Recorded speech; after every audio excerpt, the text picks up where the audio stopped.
Okay hello guys. तो यहाँ पे हम IUPAC का लास्ट सेक्शन कवर कर रहे हैं and that is what IUPAC nomenclature of spiro compounds. और स्पायरो कंपाउंड्स होते क्या है? तो यदि क्वाटरनरी कार्बन जो है उससे दो रिंग्स कनेक्टेड हो, क्वाटरनरी कार्बन जिससे दो रिंग्स कनेक्टेड हो तो उसको हम स्पायरो कंपाउंड बोलते हैं। और वो जो क्वाटरनरी कार्बन है that is known as spiro carbon atom. तो इस तरह का एक एग्जाम्पल से हम इसको देख लेते हैं। तो मान लो इस तरह की कोई रिंग हम यहाँ पे लेंगे, may be you can for this. तो ये जो पर्टिकुलर कंपाउंड है ये स्पायरो कंपाउंड है।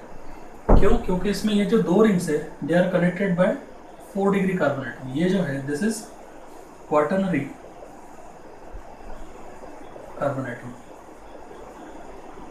और इस क्वाटरनरी कार्बन एटम को हम क्या बोलते हैं? This is known as spiro. This is known as spiro carbon atom. तो स्पायरो कार्बन एटम या क्वाटरनरी कार्बन एटम जो है इससे दो रिंग्स जब कनेक्टेड होते हैं तो ऐसे कंपाउंड्स को हम बोलते हैं स्पायरो कंपाउंड्स। ठीक है। So this is the spiro carbon atom.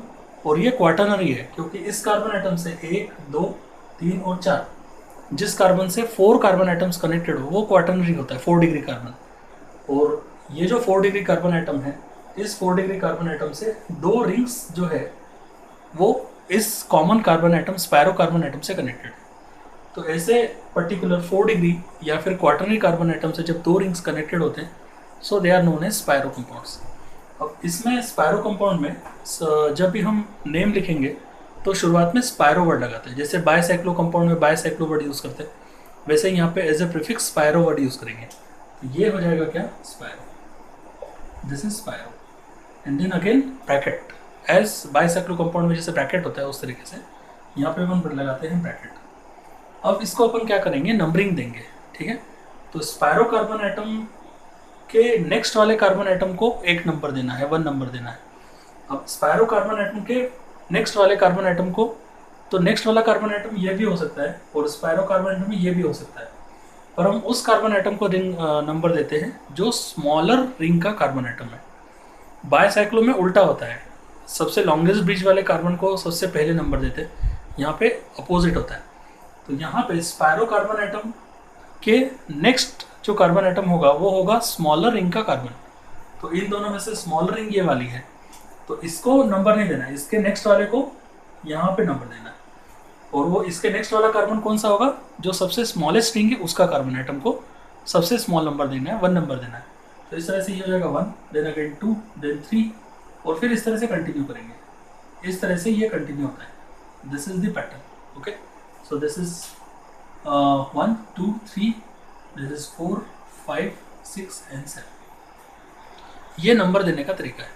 अब इसमें जब ब्रैकेट में हम हर एक रिंग के नंबर ऑफ कार्बन एटम को लिखते हैं तो वो ऑर्डर होता है असेंडिंग ऑर्डर। बायसाइक्लो कंपाउंड में डिसेंडिंग ऑर्डर में हर एक रिंग के कार्बन आइटम को मेंशन करते हैं, यहाँ पे असेंडिंग ऑर्डर होती है। तो यहाँ पे असेंडिंग ऑर्डर में ये वाला जो है ये दो कार्बन आइटम्स है तो यहाँ पे 2 लिख देंगे और यहाँ पे है 1 2 3 एंड 4, ये हो जाएगा 2 और बीच में लगाएंगे हम क्या? डॉट। यहाँ पे भी डॉट का यूज़ करते हैं एज सेम एज बायसाइक्लो। तो इस स्पायरो कार्बन आइटम को छोड़ के उसके बाद ये वाला आपको दिख रहा है एक रिंग जिसमें 2 कार्बन आइटम है, इसको काउंट नहीं करना है। ठीक है।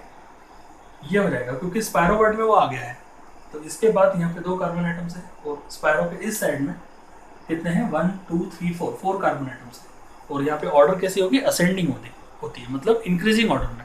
सबसे छोटे वाले रिंग के नंबर ऑफ कार्बन आइटम पहले, उसके बाद नेक्स्ट वाली जो लॉन्ग रिंग है उसके नंबर ऑफ कार्बन आइटम, इस तरह से सीक्वेंस चलता है। यहाँ पे हो जाएगा स्पायरो 2 4 और total number of carbon atom के करस्पॉन्डिंग अल्केन का नाम बोलना है। तो यहाँ पे टोटल जो है दिस इज 1 2 3 4 5 6 7, तो यहाँ पे दिख रहा है आपको दिस इज हेप्टेन। यहाँ पे ये जो नेम हो जाएगा दिस इज व्हाट? हेप्टेन। ये स्पायरो कंपाउंड की कैटेगरी है। और भी इसमें वैरायटी के एग्जांपल्स हैं।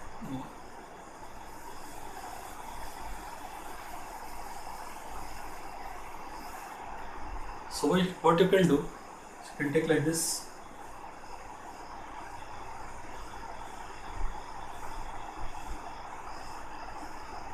ऐसा भी आप ले सकते हो। तो इसमें क्वाटरनरी कार्बन आइटम जैसे 2 रिंग कनेक्टेड है ये हो जाएगा और इसको हम बोलेंगे स्पायरो। ठीक है, ये हो जाएगा स्पायरो। उसके बाद ब्रैकेट, दिस इज ब्रैकेट, और फिर से नंबरिंग कहाँ से शुरू करनी है, स्पायरो कार्बन के नेक्स्ट वाले कार्बन से नंबर शुरू करना है, और वो नेक्स्ट वाला कार्बन स्मॉलेस्ट रिंग का कार्बन होगा।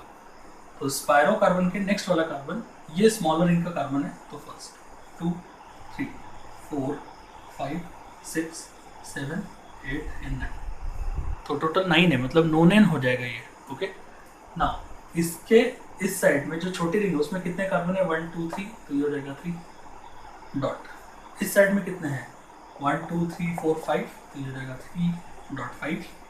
Okay, and total number of carbon atom 9, तो this will be nonane, ये हो जाएगा क्या, this is. So in this way बस इसमें इसी तरह के कंपाउंड से तो काफ़ी डिफरेंट साइज की रिंग लेके आप स्पायरो कार्बन से कनेक्ट करके उसको नेम दे सकते हो। ठीक है, तो ये हो गया हमारा स्पायरो कंपाउंड का नॉमेनक्लेचर। तो बेटा IUPAC में हमने सब कुछ कंप्लीट कर लिया, सभी कैटेगरीज कवर कर लिए। हमने काफ़ी स्मार्टली IUPAC को बहुत छोटे रूल्स में कवर किया है। स्पायरो और बायसाइक्लो ये हमने एक्स्ट्रा यहाँ पे कवर किया, और बाकी के जो है पॉलीफंक्शनल हाइड्रोकार्बन वो सब एक साथ कवर कर लिया, alkenes, unsaturated alkanes and monofunctional and polyfunctional, उनके लिए सबके लिए कॉमन रूल हमने किया है, मतलब शॉर्ट करने का थोड़ा सा यहाँ पे कोशिश किया है। ठीक है, अब ये रूल्स आपको पता चल गए, उसमें बीच बीच में एग्जाम्पल्स भी आए हैं, बट अब इन रूल्स को यूटिलाइज करने के लिए आपको इसकी प्रैक्टिस करनी पड़ेगी। तो कोई भी आप रेफरेंस बुक ले लो, और जो भी आपके क्लास से बताई हुई बुक ले लो, उस बुक में काफ़ी सारा IUPAC की प्रैक्टिस आप कर सकते हो।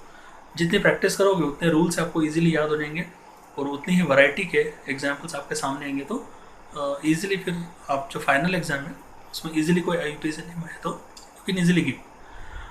अब इसमें हम यहाँ पे एक और चीज़ कवर कर रहे हैं इस पर्टिकुलर कैटेगरी के साथ, और वो है बॉन्ड लाइन नोटेशन।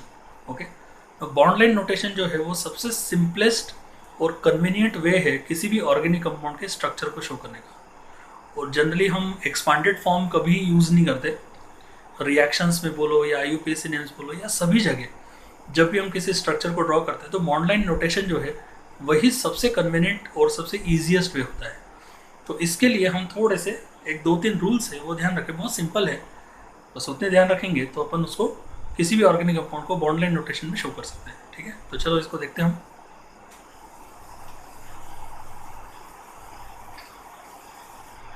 नाउ यहाँ पे कुछ सिंपल फैक्ट्स आपको ध्यान रखने पड़ेंगे। ठीक है, सो बॉन्ड लाइन नोटेशंस,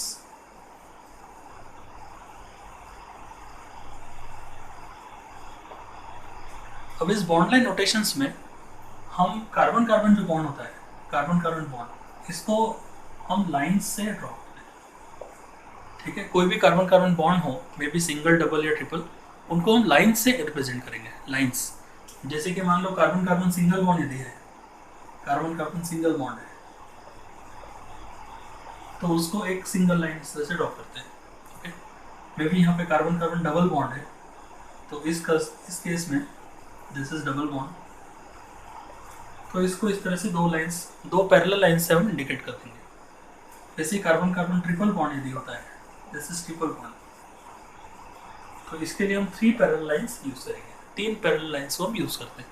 तो ऐसे करके ये बॉन्ड लाइन नोटेशंस में ये सबसे सिंपल बात होती है। इसके अलावा हम जब भी कार्बन कंपाउंड को शो करेंगे, ऑर्गेनिक कंपाउंड को शो करेंगे, तो जिगजैग फैशन में हम ऑर्गेनिक कंपाउंड को लेंगे, जिगजैग फैशन में, जहाँ पे जो टर्मिनल कार्बन होगा वो CH3 को इंडिकेट करता है अनसब्स्टिट्यूटेड हो तो, और जो इंटरसेक्शंस में आते हैं वो CH2 को इंडिकेट करेंगे इफ दे आर अनसब्स्टिट्यूटेड, मतलब सब्स्टिट्यूएंट उस पर ना हो तो ये बात होती है। तो देखते हैं उनको हम किस तरह से शो।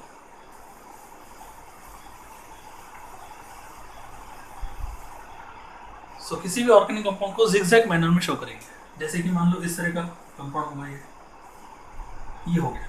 ठीक है, जिगजैग। अब इसमें जो टर्मिनल है, हम ध्यान रखेंगे कि इन कंपाउंड्स में हम कार्बन और कार्बन से कनेक्टेड जो हाइड्रोजन है उनको हम शो नहीं करते।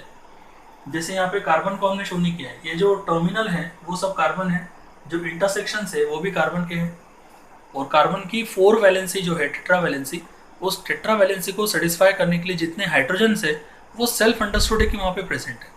जैसे यदि हम इसको एक्सपांडेड फॉर्म में लिखने की कोशिश करेंगे, तो यहाँ पे एक कार्बन एटम है, यहाँ पे एक कार्बन है, यहाँ पे एक कार्बन है, यहाँ पे एक कार्बन है, करेंगे, मतलब यहाँ हो जाएगा 4 कार्बन एटम्स। ओके, जो टर्मिनल होता है इफ इट इज अनसब्स्टिट्यूटेड, अब यहाँ पे जो कार्बन एटम है उसका 4 वैलेंसी है, तो एक वैलेंसी तो यहाँ पे सेटिस्फाई होगी, बाकी की 3 वैलेंसी सेल्फ अंडरस्टूड है कि हाइड्रोजन से सेटिस्फाई होगी, तो यहाँ पे हम शो करेंगे हाइड्रोजन। ओके, सेम यहाँ पे आ जाएगी बेटा क्या, दिस इज हाइड्रोजन। और फिर यहाँ पे एक ये मान लो कार्बन एटम है, तो इसका एक बॉन्ड यहाँ पे, एक बॉन्ड यहाँ पे, मतलब 4 वैलेंसी में से 2 वैलेंसी सेटिस्फाई हो गई है इस कार्बन एटम की, एक यहाँ पे सेटिस्फाई हुई यहाँ पे, और एक इस बॉन्ड से सेटिस्फाई हुई है, फिर भी 2 बॉन्ड बाकी है तो हाइड्रोजन से सेटिस्फाई होंगे, तो यहाँ पे हो जाएगा CH2 and then again for this same is CH2। तो इसी कंपाउंड को ये बॉन्ड लाइन नोटेशन में हम शो कर सकते हैं। अब इस बॉन्ड लाइन नोटेशन में हम हाइड्रोजन को शो नहीं करते जो कार्बन से कनेक्टेड है, बट कुछ केसेस में हम हाइड्रोजन को शो करेंगे, जैसे यदि वो हाइड्रोजन ऑक्सीजन से, सल्फर से, नाइट्रोजन से, मतलब कार्बन को छोड़ के किसी और से हाइड्रोजन कनेक्टेड, तो वो शो करना पड़ेगा। प्लस फंक्शनल ग्रुप जो है, कार्बन कंटेनिंग फंक्शनल ग्रुप जो है, उनसे कनेक्टेड जो हाइड्रोजन है वो भी यहाँ पे शो करते हैं, बट हाइड्रोकार्बन चेन के जो कार्बन है उनके साथ में जो हाइड्रोजन है उनको हम मेंशन नहीं करते। तो ये हाइड्रोकार्बन चेन है, may be double triple bond भी हो सकता है, हाइड्रोकार्बन अनसैचुरेटेड भी हो सकते हैं, पर उसके हाइड्रोजन को और ना तो कार्बन को हम शो करेंगे, तो कार्बन हाइड्रोजन को हम शो नहीं करते। और कौन सी चीज़ को हम शो करेंगे, उस हाइड्रोजन को शो करेंगे जो कि ऑक्सीजन से कनेक्टेड या किसी हेट्रो एटम से कनेक्टेड है अदर देन कार्बन, और फंक्शनल ग्रुप का जो कार्बन होगा उससे जो कनेक्टेड हाइड्रोजन है उसको भी शो करेंगे बस। बाकी इनके अलावा हम किसी भी कार्बन को और उससे कनेक्टेड किसी भी हाइड्रोजन को यहाँ पे शो नहीं करेंगे। ठीक है, तो चलो कुछ एग्जांपल्स हम इसमें देख लेते हैं, बहुत सिंपल है ये चीज़। और स्पेशली जब हम किसी केमिकल रिएक्शन को यहाँ पे देखते हैं, उसकी प्रैक्टिस करते हैं, उसको याद करते हैं, तो बॉन्ड लाइन नोटेशन से याद करना बहुत ईजी हो जाता है। और ध्यान रखिए इसी में पूरे रिएक्शंस को हम आगे भी शो करने वाले हैं। ठीक है, डिटेल वाली जहाँ ज़रूरत होगी, लाइक मैकेनिज्म कहीं पे है तो वहाँ पे हम शो करेंगे, अदरवाइज हम ये बॉन्ड लाइन नोटेशन को ही जनरली मैक्सिमम रिएक्शंस में, प्रिपरेशंस में और किसी और कंसेप्ट में मैक्सिमम इसी को यूज़ करते हैं। तो मान लो कि यहाँ पे इस तरह से आता है, मे बी यू कैन ऐसे हो जाएगा। ओके, तो इसका इक्विवेलेंट क्या होगा, तो अगेन यहाँ पे हो जाएगा CH3, दिस इज CH2, हो जाएगा CH and double bond CH2। सो ये लिखो, ये एक्सपांडेड फॉर्म है और bond line notation. Okay, same यहाँ पे कर सकते हो इस तरह से, दिस यू कैन सी। तो ये जो है this is what aldehyde group है ना, तो यहाँ पे आएगा क्या, दिस इज व्हाट CH3, ये हो जाएगा यहाँ पे इंटरसेक्शंस पे CH2, टर्मिनल पे CH3, इंटरसेक्शन पे CH2, यदि सब्स्टिट्यूटेड नहीं है तो। ठीक है, तो ये सब्स्टिट्यूटेड नहीं है तो ये CH2, टर्मिनल पे भी सब्स्टिट्यूशन नहीं है तो CH3, एंड देन अगेन यहाँ पे आएगा क्या, CH2। ठीक है, 1 2 3 कार्बन एटम एंड ये हो जाएगा CH2। अब इस तरह से तो यहाँ पे हमने इस हाइड्रोजन को शो किया है क्योंकि ये फंक्शनल ग्रुप के कार्बन से कनेक्टेड है। ठीक है, फंक्शनल ग्रुप के कार्बन से कनेक्टेड हाइड्रोजन को शो करते हैं। वैसे ही आप इस तरह से ले सकते हो कि मैं भी ऐसे ले सकता हूँ, ऐसा। ओके, अब ये जो है ये क्या होगा, यहाँ पे अगेन CH3।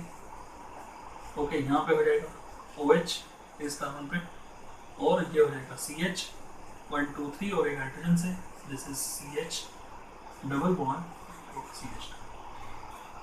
ओके, तो यहाँ पे 1 2 एंड 3, तो 3 वैलेंसी और एक हाइड्रोजन। तो इस तरह से आप कितनी भी वैरायटीज़ में कोई भी कार्बन कंपाउंड को हम बॉन्ड लाइन नोटेशन में शो कर सकते हैं। Okay, and again more you can give examples, इस तरह से आप ले सकते हो, मे बी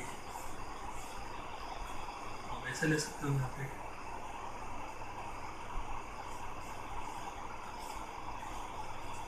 ये ऐसा ले सकते हो। तो ये जो है वो कार्बोक्सिलिक एसिड ग्रुप यहाँ पे आएगा। So this is again CH3, okay, this is CH double bond CH, ठीक है, and then CH2 C double bond O and OH।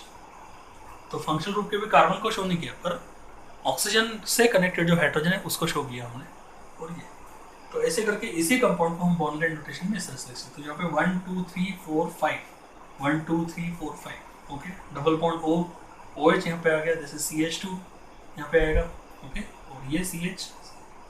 तो ऐसे करके बॉन्ड लाइन नोटेशंस में आप किसी भी पर्टिकुलर ऑर्गेनिक कंपाउंड को शो कर सकते हैं। ठीक है, सो ये इतने सारे एग्जांपल्स हैं, सफिशिएंट है। और आप जब भी हम रिएक्शन की प्रैक्टिस करेंगे तो अगेन इस बॉन्ड लाइन नोटेशंस की प्रैक्टिस हो जाएगी। ओके, चलो बेटा, तो ये हमारा स्पैरो कंपाउंड और बॉन्ड लाइन नोटेशन, इसमें दो कंसेप्ट हमारे क्लियर हो गए। तो आई थिंक अब सिर्फ आपको IUPAC जो है जितने भी रूल्स हैं उनको एक बार रिवाइज करो, और फिर प्रैक्टिस की ज़रूरत है। जितने ज़्यादा आप कंपाउंड की प्रैक्टिस करोगे उतना आपको IUPAC के रूल्स अपने आप ही याद हो जाएंगे जब आप अप्लाई करोगे, और आपकी ऑर्गेनिक कंपाउंड जो है इनसे आपका थोड़ा सा फेमिलियरिटी भी बढ़ेगा, बिकॉज जितने ज़्यादा IUPAC नेम्स लिखेंगे, कंपाउंड को ड्रॉ करना पड़ेगा, तब आपको you will be more familiar with the compounds. तो रिएक्शंस का जो सेक्शन है, मैकेनिज्म का जो सेक्शन है, वो आपको फिर ईजी लगेगा। यदि नेम से फेमिलियर है, कंपाउंड को ड्रॉ कर रहे हो आप, बॉन्ड लाइन नोटेशन यूज़ कर रहे हो, IUPAC नेम क्लियर है, रूल्स क्लियर है, तो एक फाउंडेशन आपका यहाँ पे बन जाएगा जिसको हम आगे बहुत ईजिली, एक हैबिट होना ज़रूरी है, ये सबसे इंपॉर्टेंट चीज़ है। देन अगेन उस पर्टिकुलर जो आपका ईजीनेस, जो स्किल डेवलप हो गया है, उसको हम फिर रिएक्शंस में यूज़ करते हैं, मैकेनिज्म में यूज़ करेंगे। ठीक है बेटा।